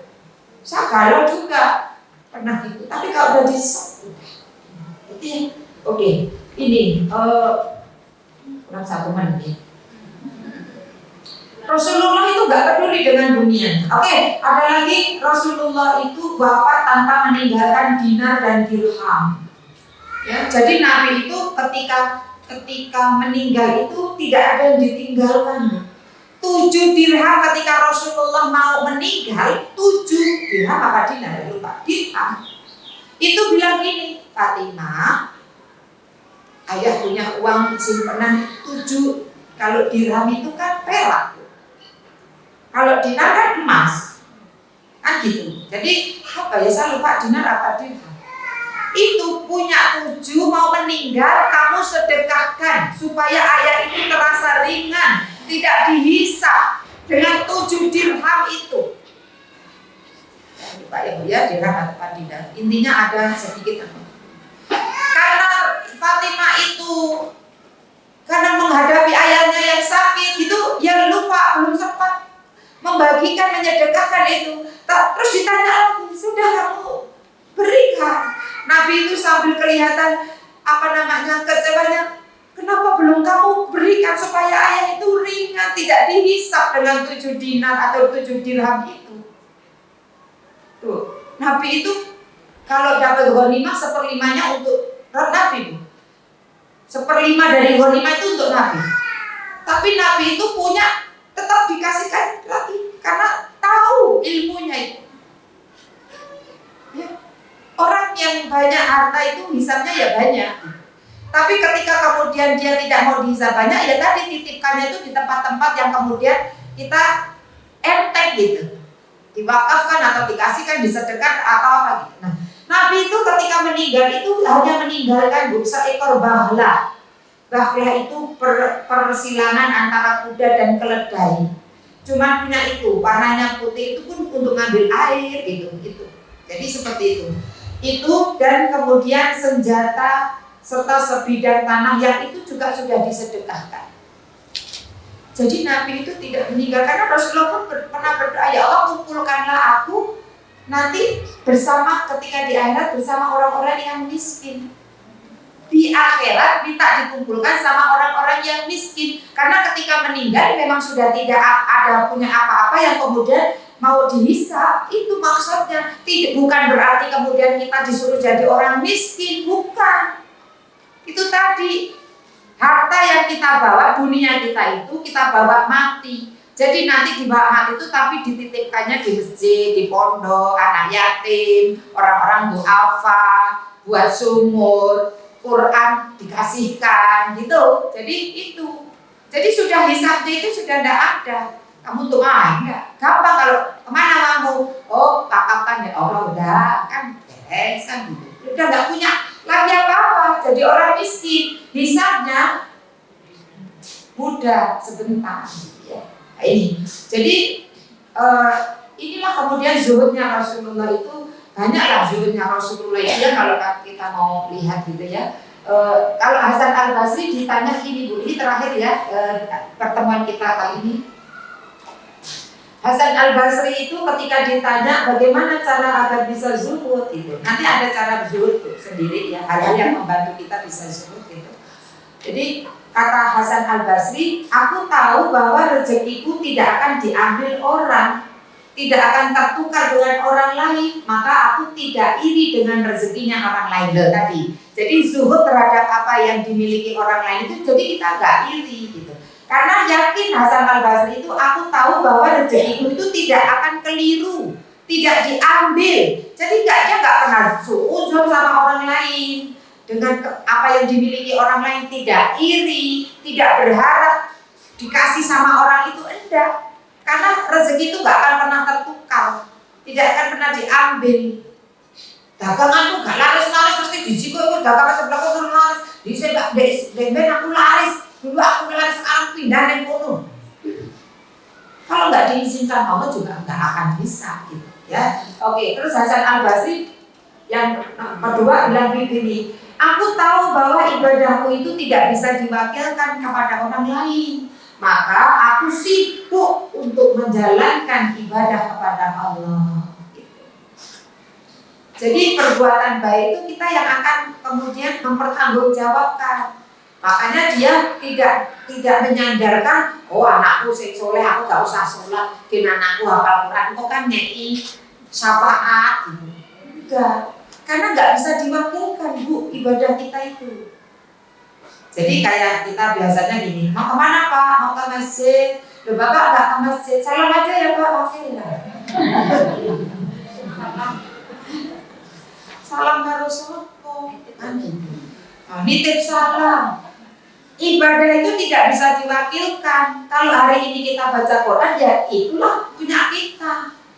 Le, kita boleh Bapak baca Quran sekalian boleh ya kan gitu. Tidak bisa, kata Hasan Al-Basri, aku tahu bahwa ibadahku tidak bisa diwakilkan oleh orang lain, sehingga aku sibuk untuk melakukannya sendiri. Oke, kemudian yang ketiga, kata Hasan Al-Basri ketika ditanya bagaimana kok bisa zuhud gitu ya Hasan Al-Basri itu, aku yakin Allah selalu mengawasi diriku. Jadi Hasan Al-Basri mengatakan, aku yakin Allah selalu mengawasi diriku hingga aku malu merespon pengawasannya dengan melakukan kemaksiatan. Jadi Hasan Al-Basri itu tahu Allah itu ngawasi 24 jam CCTV Allah itu, maka aku malu merespon pengawasan Allah itu dengan melakukan kemaksiatan. Jadi aku nggak mau ketika Allah ngawasi CCTV yang tertangkap aku sudah melakukan maksiat, gitu loh maksudnya. Jadi tidak melakukan kemaksiatan karena Allah selalu mengawasi kita 24 jam. Ya. Kemudian yang keempat, ini kata Hasan Al-Basri, aku yakin bahwa kematian menantiku sehingga aku siapkan bekal untuk kembali kepada Allah. Jadi ini zuhudnya. Kenapa kok iso zuhud gitu? Karena punya persepsi kayak gini, punya pemahaman kayak gini dan dilakukan ya sama Hasan Al-Basri. Aku yakin bahwa kematian menantiku sehingga aku siapkan bekal untuk menghadap kepada Allah. Ya, jadi menyiapkan bekal untuk kembali kepada Allah. Jadi orang zuhud itu memandang dunia itu sebagai sarana, bukan tujuan. Jadi dia kaya, dia punya apa-apa, tapi ini sarananya untuk meraih akhirat. Punya uang banyak untuk bantu orang, bangun masjid, bangun sekolah-sekolah gratis misalkan, bangun kemudian rumah-rumah tahfidz. Jadi dunia itu sebagai sarana untuk ke akhirat, bukan menjadi tujuan numpuk-numpuk harta di dunia. Jadi orang zuhud itu seperti itu. Ya, dunia ada di tangannya tetapi tidak di hatinya. Kau dekat tetapi tidak dalam hatiku. Jadi dia nggak pernah sedih dengan sesuatu kehilangan dunia dan dia tidak terlalu bangga dengan dunia di tangannya, dunia yang ada di dalam dirinya gitu. Jadi seperti itu ya. Jadi ini zuhud. Jadi zuhud itu masalah hati. Oke, sampai sini dulu yang bisa disampaikan. Insya Allah kita akan berlanjut tentang zuhud ini. Nanti bagaimana kemudian yang bisa kita lakukan membantu agar kita bisa zuhud kepada dunia seperti itu ya. Apa-apa saja yang kita harus pahamkan, ilmu yang kita harus punya agar kita bisa zuhud kepada dunia. Ini saja yang bisa disampaikan. Al-haqqu birabbi, kebenaran itu dari Allah dan salah-salah itu pasti dari saya. Ada yang mau tanya satu saja karena waktunya sudah lewat. Kalau tidak ada, alhamdulillah. Ada? Oh ya.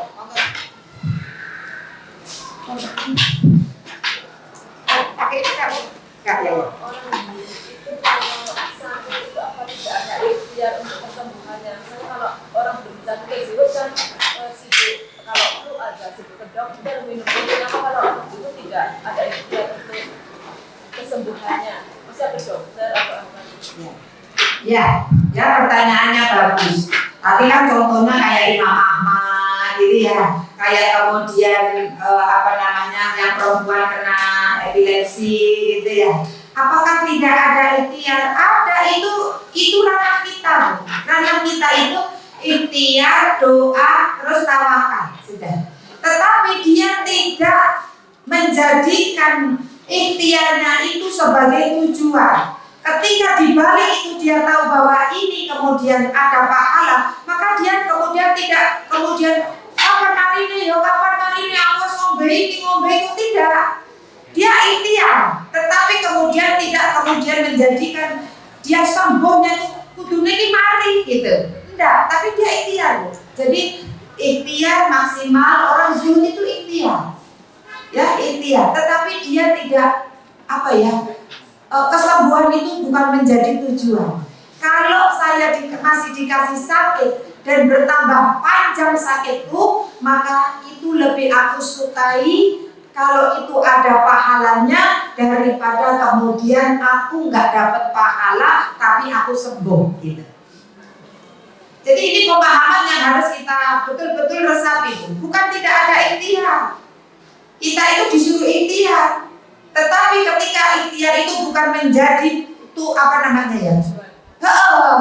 harus gini, aku harus operasi, aku harus Singapura, harus nengkene kok gak mari-mari kan gitu ya. Kok gak harus yang kenal kabeh iki dokter kan misalkan gitu. Enggak, dia ikhtiar menjalankan saja yang menjadi ranahnya manusia. Dia ikhtiar, tidak harus kemana. Ikhtiar apa? Ikhtiarnya mungkin godok apa? Oh ikhtiar, tapi dia kesembuhan. Oh kok urung mari, berarti ini takdir Allah, berarti ada kebaikan di sana. Saya anukan supaya gampang saja ini. Bu, saya tanya, kalau kita dapat sesuatu yang kita inginkan, entah itu dapat sesuatu atau kita sembuh dari sesuatu, entah itu kita cita-cita kita tercapai, pengennya kita beli mobil tercapai, sakit sembuh gitu ya. Ketika sesuatu yang kita cita-citakan, harapkan, inginkan tercapai, senang apa tidak? Senang. Saya tanya lagi, tapi jawab jujur ya, nggak usah kemudian ketika sudah mendengar, oh enggak gitu ya. Ketika cita-cita, harapan, keinginan kita belum kemudian bisa kita capai, ibu senang biasa-biasa saja atau sedih biasanya? Ayo. Hah? Ada yang biasa saja, ada yang sedih, kan gitu ya. Tapi mayoritas kita sedih. Kalau dapat senang, kalau kemudian nggak kita dapatkan yang apa kita inginkan, sedih. Oke. Kalau orang yang sudah punya ilmu, para sahabat orang soleh, kalau dia menginginkan sesuatu dia senang, tapi ketika tidak mendapatkan apa yang diinginkan, misalkan sembuh apa, nggak sembuh, kok nggak dapat, anakku kok nggak lulus misalkan, atau apalah yang kita harapkan, kok nggak bisa tuku mobil gitu misalkan, kok jadi kontraktor terus gitu ya, yang kontrak ini kok nggak tahu duit kok masih tetap gitu. Maka ketika kok belum dipenuhi oleh Allah apa yang menjadi keinginan cita-cita kita, maka para sahabat dan para salafus saleh itu jauh lebih senang daripada senangnya ketika dia mendapatkan sesuatu yang dia inginkan. Kenapa? Karena makrifatullahnya itu sudah keren banget. Oh terima kasih ya Allah, berarti apa yang aku inginkan tidak engkau ACC. Karena aku yakin apa yang engkau ACC itu yang lebih baik, yang lebih bagus, yang lebih indah, yang lebih pas untukku. Terima kasih ya Allah, tidak engkau ACC. Berarti apa yang aku inginkan ini pasti ada keburukan di sana. Itu pemahamannya.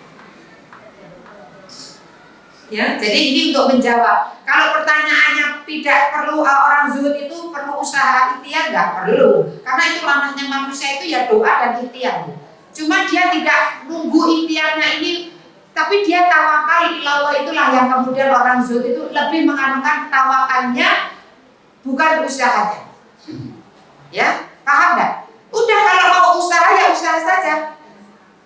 Usaha bekerja cerdas, bekerja keras, bekerja ikhlas, bekerja tuntas. Tapi ini tidak kemudian menjadikan ini mendewakan usahanya. Dia bekerja sebagaimana Hajar itu berikhtiar mencari air. Bukit Safa, Marwa. Kata Allah, kamu Safa, Marwa. Tapi biarlah aku, dari mana rezeki itu aku akan berikan.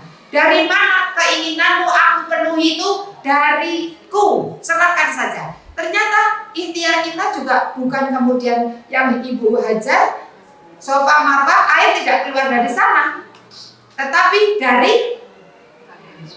dari kakinya Ismail kecil. Kata Allah, sudah, kamu ikhtiar, tapi pasrahkan, tawakal kepadaku, karena aku yang akan ngasih. Lewat mana terserah aku. Jadi seperti itu. Orang zuhud itu tidak mendewakan ikhtiarnya. Aku tiba segini, wes perhitunganku ini, tapi gak soke ya kan gitu ya. Kan gitu. Dia enggak gitu. Tetapi dia ikhtiar saja, sebatas ikhtiarnya maksimal, usaha doanya maksimal, tawakalnya itu yang lebih besar. Ya, seperti Allah SWT. Oke, sudah. Ya sudah ya. Saya ditunggu di daerah Oke, ini saja bisa disampaikan. Mohon maaf atas segala keterbatasan. Kita tutup dengan doa kafaratul majelis. Subhanakallahumma wa bihamdika asyhadu an la ilaha illa anta astaghfiruka wa atubu ilaik. Mohon maaf bila itu hidayah. Assalamualaikum.